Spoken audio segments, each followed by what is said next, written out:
perjumpaan bersama masih dengan saya Mr. Wahid Nugroho dari Rumah Cerdas Bahasa Inggris.com. Belajar bahasa Inggris dan TOEFL dari nol. Syukur alhamdulillah saya dalam keadaan sehat. Anda yang sedang menonton video saya kali ini juga saya doakan Anda dalam keadaan sehat sehingga kita bisa sama-sama belajar di channel Rumah Cerdas Bahasa Inggris.com ini.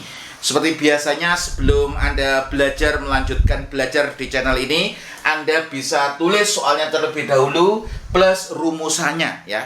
Plus rumusannya. Kenapa? Saya akan ajarkan strategi-strategi cepatnya supaya Anda bisa mengerjakan TOEFL dengan cepat. Dan saya ucapkan terima kasih kepada teman-teman yang sudah membeli buku-buku saya. Di situ banyak sekali yang sudah beli. Di situ ada konsep belajar TOEFL dari nol, belajar listening TOEFL dari nol, dan banyak sekali yang sudah dapat bonus vocabulary TOEFL dari nol. Bonusnya tebal sekali. Ini kalau dijual juga 275.000, tapi saya kasihkan bonus kalau Anda beli paket ya. Dan syukur alhamdulillah juga banyak sekali yang sudah lolos memberikan testimoni. Terima kasih sir. Setelah saya nonton video-video sir dari kelas online-nya dari A sampai Z, saya sudah lolos TOEFL dengan target 500, saya bisa dapat 570 dan saya diterima di UI S3. Luar biasa sekali. Semoga Bapak Ibu yang belum mencapai skor sesuai dengan cita-citanya, saya doakan Anda bisa mencapai skor sesuai dengan yang dicita-citakan, semakin sukses di studi maupun di karir. Oke, untuk menyingkat waktu saya akan mengajarkan rumusannya terlebih dahulu supaya Anda lebih mudah dalam mengerjakan. Untuk mengerjakan 4 soal ini, rumusannya sangat sederhana. Yang pertama, Anda harus perhatikan kata N. Anda harus perhatikan apa? N. N ini adalah conjunction. Oke. N ini apa? Conjunction. Jadi N itu adalah conjunction. Perhatikan kata N. Ini sangat sering, khususnya di soal nomor 25 sampai nomor 40. Biasanya sering keluar tipologi soal ini. Anda harus perhatikan kata N. Kata N adalah conjunction ya, dan harus memiliki fungsi grammatical yang sama atau parallel structure. Jadi ketika ada kata N, ini harus memiliki fungsi grammatical yang sama. Kalau depannya ada verb ing, setelah N harus verb ing. Kalau depannya pakai to infinitive, setelah N harus to infinitive.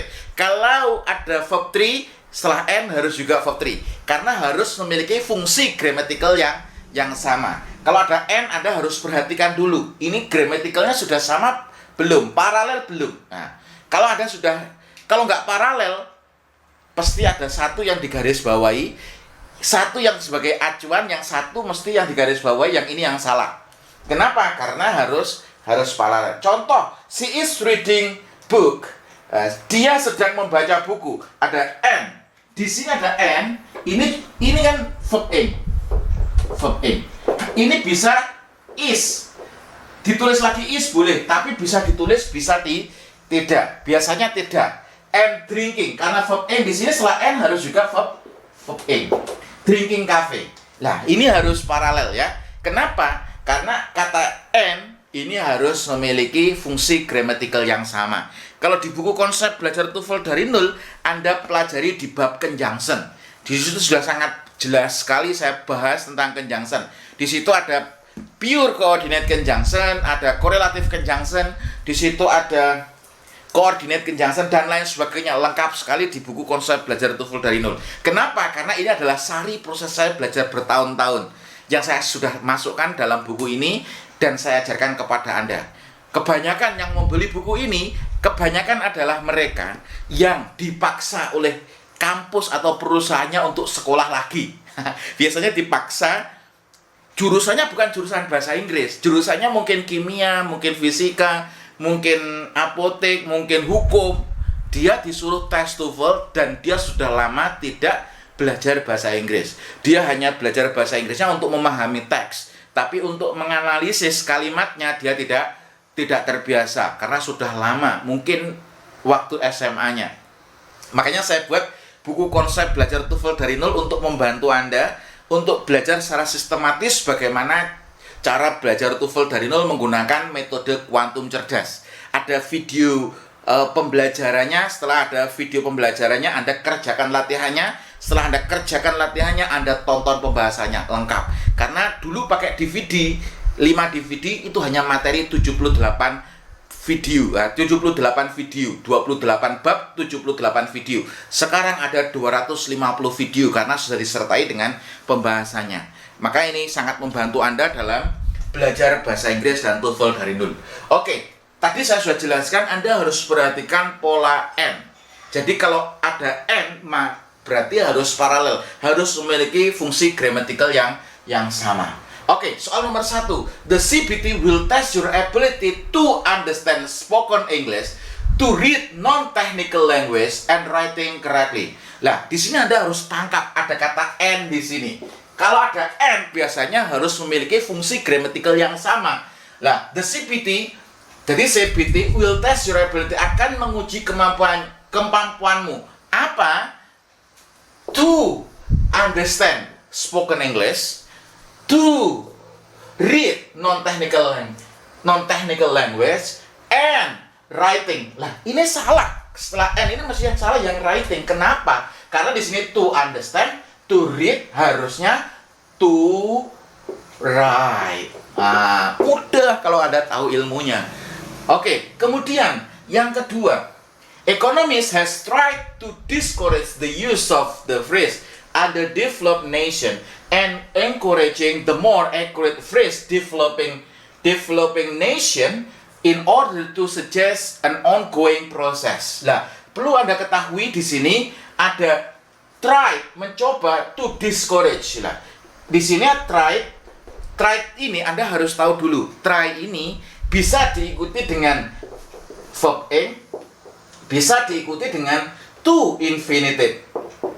Bisa diikuti verb ing, bisa diikuti dengan to infinitive. Try di sini bisa diikuti verb ing. Try di sini apabila diikuti verb ing, itu biasanya coba-coba. This is the first time. When I said to you, I am trying teaching you. Perhaps this is the first time that I teach you. Mungkin ini adalah pertama kali mengajar Anda. Jadi try diikuti verb ing, ini artinya coba-coba.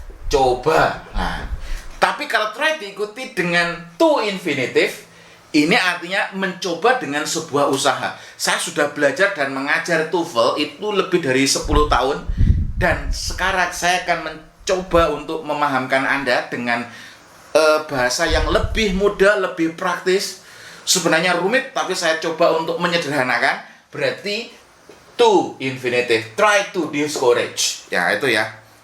Ini babnya nanti apa, sir? Ini babnya adalah gerund and to infinitive. To infinitive. Kalau di buku konsep belajar TOEFL dari nol ini sudah lengkap sekali, Anda bisa pelajari. Kalau yang sudah membeli dan nonton video ini mesti ini dibuka lagi langsung.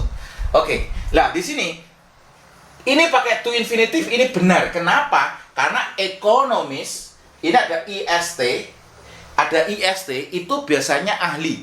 Nah, contoh ada gigi. Kalau dentist berarti ahli gigi.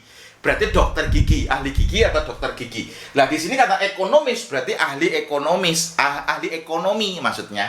Nah, try to discourage ini benar. Berarti to discourage ini untuk sebagai acuan. The use of the phrase ada developed nation ada and. Karena di sini ada to infinitive, ini harusnya nggak boleh encouraging, harusnya adalah to encourage. Nah, yang salah adalah yang C. Kenapa? Karena ada N. Kalau ada N, maka harus memiliki fungsi grammatical yang sama. Karena di sini ada to discourage, harusnya setelah N harus to encourage. Bisa dipahami? Kalau paham, please komen, jangan pelit-pelit. Kalau Anda sudah lolos, skor TOEFL-nya sesuai dengan cita-cita Anda bisa masuk S2, S3 di luar negeri atau di kampus-kampus idaman Anda, UGM, UI, di Unpad, UNES, dan lain sebagainya. Anda please komen. Kenapa? Karena komen Anda akan menstimulus teman-teman yang lain untuk lebih semangat dalam belajar. Dan kita harus sama-sama sukses bersama-sama, ya. Jadi saling memotivasi antar pejuang beasiswa.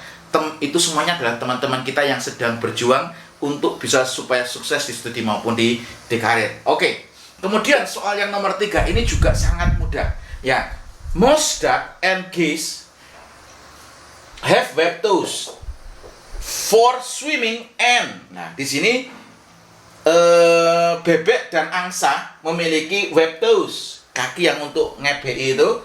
Fungsinya untuk apa? For swimming. Nah, ini untuk acuannya for swimming, for verb A. Ada and, ini juga harus paralel. Harusnya adalah standing, iya toh? Standing, for standing. Tapi kalau nggak usah dikasih for sama, sudah boleh. Ini standing, ini berarti yang salah yang C. Harus memiliki fungsi gramatikal yang sama. Makanya soal nomor 16 sampai 40, lihat nih. Ada N-nya enggak gitu. Kalau ada N-nya berarti harus memiliki fungsi gramatikal yang sama. Nah, di sini belum sampai selesai. Well perching bird have feet designed for grasping branches. Ini nggak usah diteruskan karena sudah ketemu.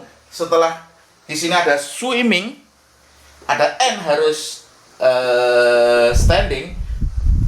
Berarti yang lanjutnya mesti jelas sudah oke. Oke, soal terakhir. Fertilizers are used primarily to enrich soil and increasing yield. Nah, ini fertilizer, pupuk-pupuk itu digunakan utamanya untuk memperkaya. Nah, di sini primary to enrich digunakan primary to enrich di sini to verb 1. Setelah kata and ini harusnya juga ini kan to enrich-nya nggak digaris bawahi. Kalau nggak digaris bawahi berarti ini adalah sebagai acuan. Nah, di sini setelah and harusnya to increase. Yang salah yang D. Ini harus memiliki fungsi gramatikal yang sama. Sekian untuk video ini, semoga bermanfaat. Terus belajar tingkatkan kemampuan. Dan saya ucapkan terima kasih bagi teman-teman yang memesan buku konsep belajar TOEFL dari nol dan belajar listening TOEFL dari nol. Bagi Anda yang ingin membeli paket belajar konsep belajar TOEFL dari nol dan belajar listening TOEFL dari nol, saya kasih bonus vocabulary TOEFL dari nol. Dan ini kesepakatan terbatas. Anda bisa pesan di admin yang ada di deskripsi dari video ini. Terus belajar tingkatkan kemampuan dan saya doakan Anda semakin sukses di karir maupun di studi. Sekian, terima kasih.